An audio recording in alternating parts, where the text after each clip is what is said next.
After all of the rain this past weekend, after another rain delay early in the race, the Coke 600, the longest race of the year, was finally completed today. And Ryan Blaney took home his first win in 59 races. But not with a little bit of controversy with other drivers in this race. Let's dive in. First off, we are going to start with obviously Ryan Blaney, who, in my opinion, was straight up just the class of the field. He was the most consistent and, in my opinion, the best driver throughout the whole entire race. He stayed up front. He kept his car up front. You never really had a moment where he looked worse than a top 5 car. Kept himself in contention all day. He was always fighting for stage wins. He was always up front. Ryan Blaney just ran himself a phenomenal race. And the one thing he did differently that he struggled to do in other races that he finally figured out was he closed it out. He closed the deal out. And that's what he needed to do. He finally just got the job done and finished it off. Led the most laps, I'm pretty sure, if I'm not mistaken.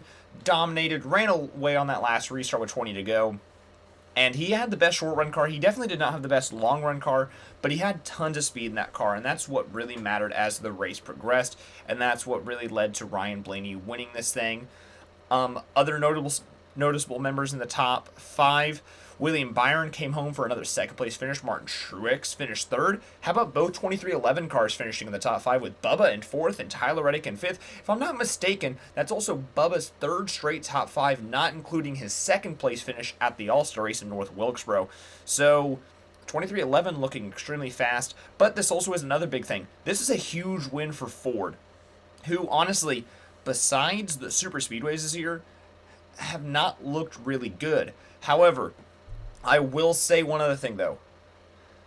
While a lot of people are like, oh man, this is a huge win for Ford and everything, are we surprised that it was Blaney that won this race? I've been saying it for a while. Blaney has been the best car, in my opinion, when it comes to the Ford camp this year. He's been the most consistent. He's been the most upfront.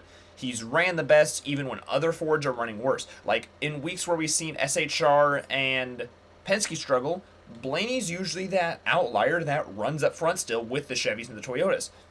So I don't know why so many people are shocked that it's Ryan Blaney that gets it figured out. I know a lot of people thought it'd be Kevin Harvick, especially because when Ford was struggling all day in Phoenix, it was Harvick who was up there. But also keep in mind, Blaney was up there too, and Blaney finished 2nd in that race.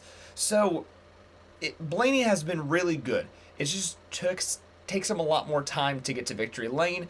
Finally gets back to victory lane, and hopefully this can really just bring some more confidence to that number 12 camp. I think they really need it. Blaney was extremely emotional after this race. He said, after you lose for so long, you don't think you can ever win again. So happy for Ryan Blaney. So happy for him and that team to get this job done. Now, let's talk about the main controversy of this race. Chase Elliott and Denny Hamlin. Now, last year at Las Vegas, there was an incident. You guys, I guarantee you all remember it, because it was brought up when this incident happened. Bubba Wallace and Kyle Larson at Las Vegas in the playoffs were racing for position. Larson kind of ran Bubba into the wall a little bit. Bubba did not like it and just hooked Larson straight nose into the fence first. Destroyed Larson and then proceeded to get out of the car and go fight Larson. Bubba ended up getting suspended for a race. Now, what happens today? Chase Elliott and Denny Hamlin. Yes, Hamlin was really fighting Elliott for a lot longer. I think it was like 4 or 5 laps where Hamlin just kept getting onto Elliott. Finally, Hamlin got into Elliott a little bit more, put him in the wall a little bit, and Elliott, some people thought at first it looked like Keselowski hit him. Keselowski hit him if you look at the telemetry, and this is coming from me as a Hendrick fan, a Larson fan. I love Chase Elliott. I cannot defend him here. He should be suspended next week. He needs to be suspended. NASCAR needs to hold consistency. I don't care who it is. If it's the most popular driver, they need to suspend Chase Elliott for this next race, because you gotta hold a precedent. You can't just suspend Bubba and not suspend Elliott. Elliott purposely wrecked Denny Hamlin. There's so much proof out there that he did it. Look at the telemetry of when he hit Hamlin. His wheel was left. His wheel was turning left. Elliott did it on purpose. And that's coming from a Hendrick fan, a guy that loves Chase Elliott and loves Kyle Larson. Heck, I have a Chase Elliott flag on my wall behind me from his 2020 championship. This is no hate towards Chase Elliott. He needs to be suspended, though. This is an absolute embarrassment to the most popular driver in the sport, and it's very upsetting to see this happen. Chase Elliott needs to be suspended for the race next week at Gateway, and he can come back at Sonoma. I don't know what Hendrick's plan would be if that happens, saying that I believe the Xfinity Series is in Portland, so Josh Berry would not be immediately in St. Louis. I don't know what would be the plan, but in my opinion, Chase Elliott needs to be suspended. We will have to wait and see how NASCAR responds, though if they don't suspend Chase Elliott, I will be very disappointed in NASCAR. Other notable drivers I do want to mention before we close out today's video, I do want to mention for the second straight year, Kyle Larson had a phenomenal car towards the end of the Coke 600. For the majority of the day, just like last year, very mid-pack car. Then he finally got up towards the front, towards the end of Stage 2, beginning of Stage 3, finally started working his way. He never led a lap, but he kept just crawling in there, and you're like, okay, when's Larson going to break through? On one of those final restarts, it looked like he was finally going to break through until he just broke loose. He said he was really tight, and it just broke loose on him in the corner of 1 and 2. Wrecked him out. It also took Christopher Bell took a ton of damage from him and unfortunately hit Ty Gibbs too, which Ty Gibbs is having a great run. Also really sucks for Christopher Bell because that man, I'll mention Christopher Bell. I need to do a shout out for Bell real quick. He had a great car today. He was extremely fast. However, the team just kept making mistake after mistake after mistake. It was ridiculous how many times that 20 team made a mistake. I'm pretty sure if I'm not mistaken, went from the back to the front I think 3 times. You guys can correct me if I'm wrong, but I'm pretty sure it was 3 times where he went from the front to the back to the front, not from the front to the back, to the back to the front. And like he had the pit road penalty for underproof adjustment under the red flag conditions.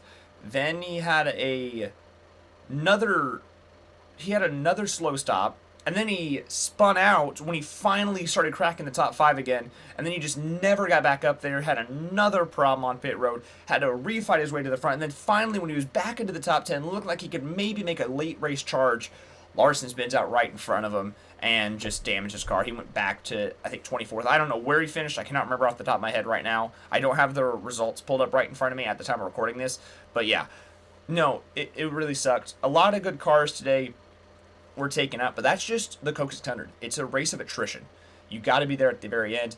There was only one car, in my opinion, that was consistently the car to beat, and that was Ryan Blaney, and he deserved this win by all means. He was the car to beat all day today. So hats off to Ryan Blaney. Happy to see him in victory lane. We will have to see. Now I want to ask you guys real quick. How do you think NASCAR should respond to the Chase Elliott, Denny Hamlin situation? Should Chase Elliott be suspended or should he not be suspended? Let me know down in the comments below. I really want to hear your guys' feedback on this because this is something that's, I feel like, being a huge divide. I don't care if you're the biggest Chase Elliott fan or biggest Chase Elliott hater. I think we all just need to come to an agreement. Anybody that goes and rear hook somebody should be suspended. It should be the precedent, especially with how these cars have been handled. It was nice to see that Hamlin's car crushed a lot more instead of just bouncing and letting him take as much impact, but I watched the replay as well. He still moved a lot, so that's still a dangerous thing. Elliott needs to be suspended for a race. That's my personal opinion. Let me know your opinion down in the comments below, and we'll have another video later this week covering that whenever NASCAR breaks the news on what's going on with Chase Elliott. But until then, guys, I will see you guys on the next video. Peace out.